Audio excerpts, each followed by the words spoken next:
Assalamualaikum warahmatullahi wabarakatuh. Oke, di video ini kita akan melanjutkan kembali pembahasan soal prediksi dan latihan KSM Fisika untuk jenjang madrasah aliyah ya atau MA.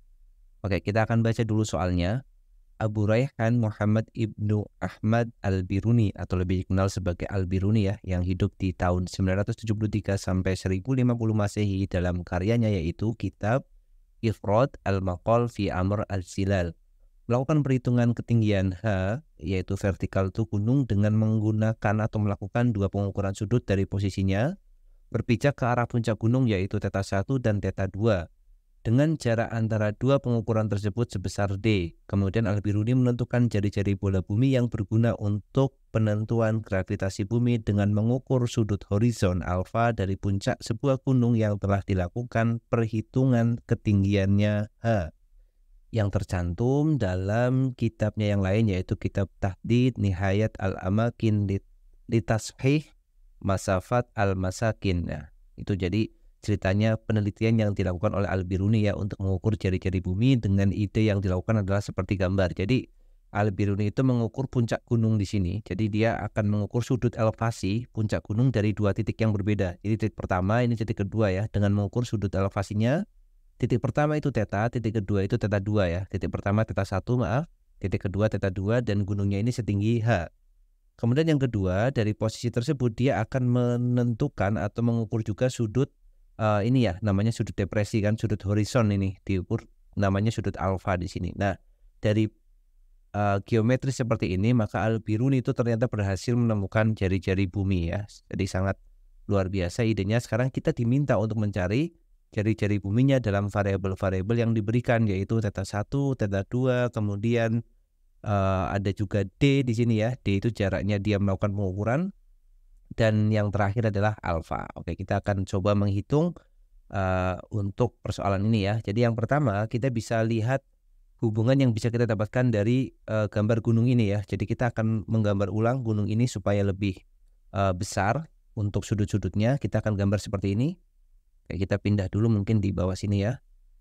Oke, kita gambar seperti ini. Kemudian ketinggian gunungnya tadi adalah H, kemudian sudut yang di sini adalah θ 1, kemudian jaraknya antara dua titik pengamatan ini adalah D, dan sudut yang di sini adalah θ 2 ya. Nah, sekarang kita akan memberi nama. Jadi D itu tadi jarak dari posisi dua pengamatan ini ya. Ini dari sini sampai sini namanya D. Kemudian kita akan memberi nama jarak dari posisi pengamatan yang tengah ini sampai ke dasar gunung ini. Misalkan namanya kita beri nama L misalkan ya.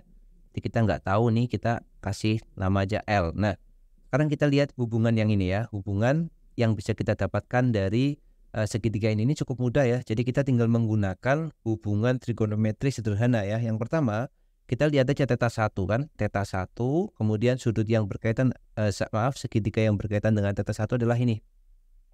Nah, kita bisa dapatkan hubungan trigonometrinya dengan mudah yaitu dengan menggunakan ini depan kemudian ini samping. Jadi tan kan. Jadi tan θ 1 itu tidak lain adalah depan itu H dibagi dengan sampingnya adalah D plus L kan di sini. D plus L. Oke, kita buat ini jadi persamaan yang pertama. Kemudian kita lihat juga untuk θ 2 ya. Dengan cara yang sama, θ 2 itu segitiga yang kita lihat adalah ini, segitiga yang lebih kecil ya. Jadi pakai tan juga, tan θ 2 itu sama dengan H per L. Nah, H per L. Dari sini, tadi ingat kita memberikan satu variabel yang tidak diketahui di soal yaitu L. Maka dari persamaan 1 dan persamaan 2 ini, kita bisa eliminasi nilai L-nya dengan cara persamaan 2-nya kita ganti dulu ya. Jadi persamaan 2 kita ambil nilai L-nya. Jadi persamaan 2 itu dapat L ini sama dengan, atau kita tulis di bawahnya aja. Jadi L itu sama dengan H dibagi dengan tan θ 2. Oke, kemudian kita masukkan ke persamaan 1 ya. Langkah berikutnya dari sini kita bisa dapat hubungan antara nanti mestinya DH dan θ 1, θ 2 ya. Jadi persamaan 2 kita masukkan ke persamaan 1. Jadi tan θ 1 itu sama dengan, kita lihat, H dibagi dengan D plus L. L-nya kita ganti, berarti D plus kemudian H per tan θ 2. H per tan θ 2. Kita cek dulu. L sama dengan H per tan θ 2, berarti ini L-nya H dibagi tan θ 2 plus D, oke?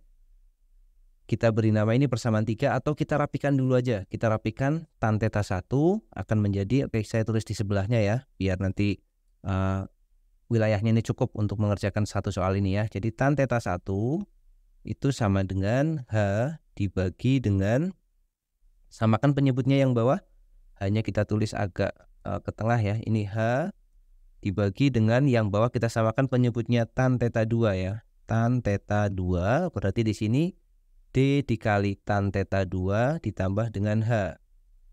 Atau penulisannya bisa kita tuliskan theta 2-nya naik ya. Jadi dibagikan sama dengan dikali tapi kita balik. Jadi akan menjadi H tangen theta 2 dibagi dengan H plus D tan theta 2 ya. D tan theta 2. Oke, jadi kita dapatkan bentuk seperti ini.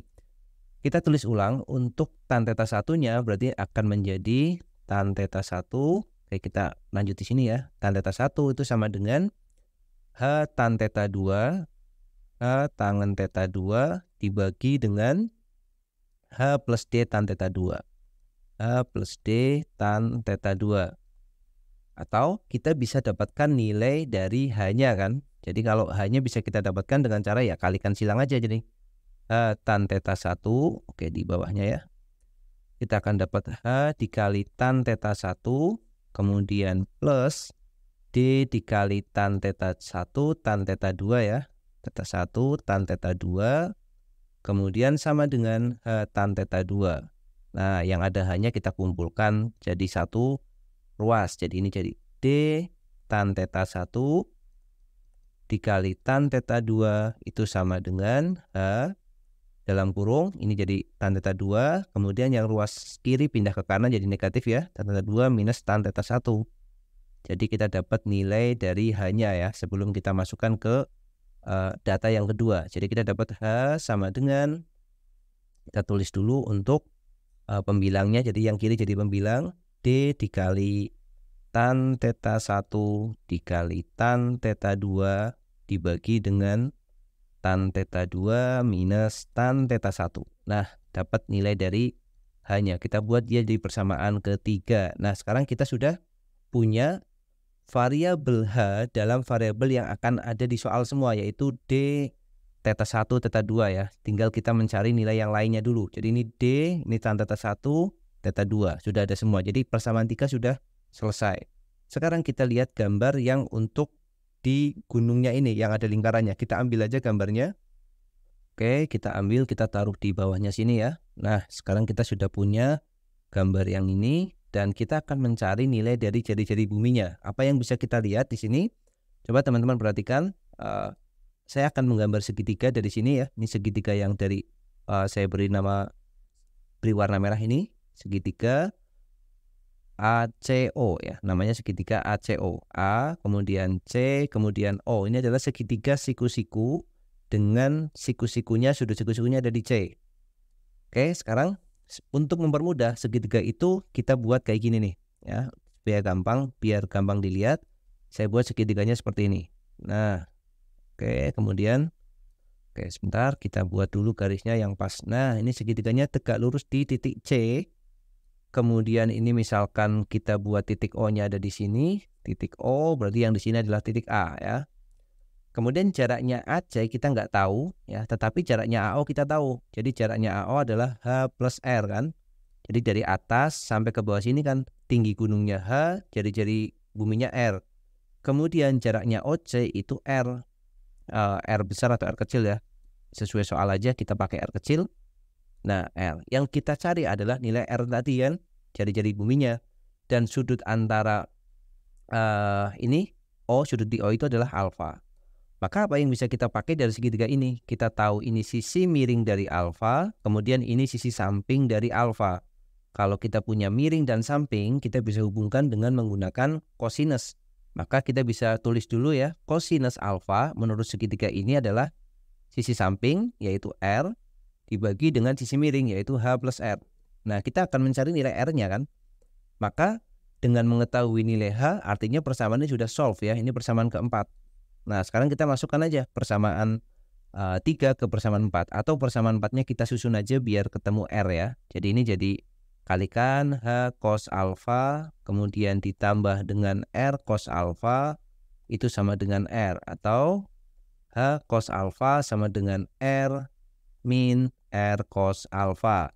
Atau H cos alfa itu sama dengan R dalam kurung 1 min cos alfa. Nah, kita dapat nilai R-nya ya. R sama dengan H cosinus alfa, kemudian dibagi dengan 1 min cos alfa ya. 1 minus cos alfa. Ini persamaan 4.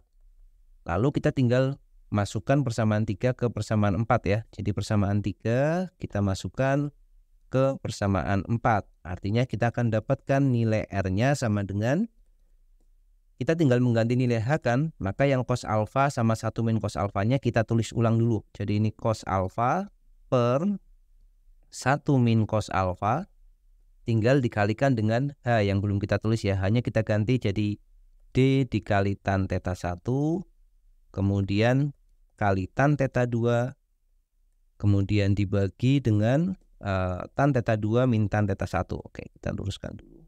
Tan theta 2 min tan theta 1. Tan theta 2 minus tan theta 1. Oke, apakah sudah ada opsi yang seperti ini? Kita lihat dulu di opsinya. Jadi, oke, kita bawa aja ini, kita copy ya. Kita akan copy dia, samakan dengan yang ada di opsi ABCD-nya itu. Apakah ada? Oke, kita bawa dia ke atas. Oke, nah kita bawa ke sini ya. Kita lihat apakah ada yang sesuai dengan ini, dengan opsi jawabannya. Oke, kita lihat 1 min cos alfanya di bawah. Jadi ini salah, kemudian yang ini enggak sesuai, kemudian yang ini, ini juga enggak sesuai ya. Ada D dikalikan cos alfa, sudah ada D cos alfa, D cos alfa, D cos alfa, 1 min cos alfa, 1 min cos alfa, tan theta 1 kali A. Oke, jawabannya C ya berarti ya. Ini karena ini tan theta 1 kali tan theta 2 dibagi tan theta 2 min tan theta 1. Oke, kita dapat jawaban untuk soal ini adalah opsi yang C, seperti itu. Oke, seperti itu teman-teman. Semoga soal ini bisa membantu teman-teman dalam belajar untuk mempersiapkan soal-soal atau mempersiapkan kompetisi sains madrasah ya, KSM, tahun ini maupun tahun-tahun yang akan datang. Oke, sekian video kali ini. Kita akan jumpa lagi di video-video selanjutnya. Terima kasih. Assalamualaikum warahmatullahi wabarakatuh.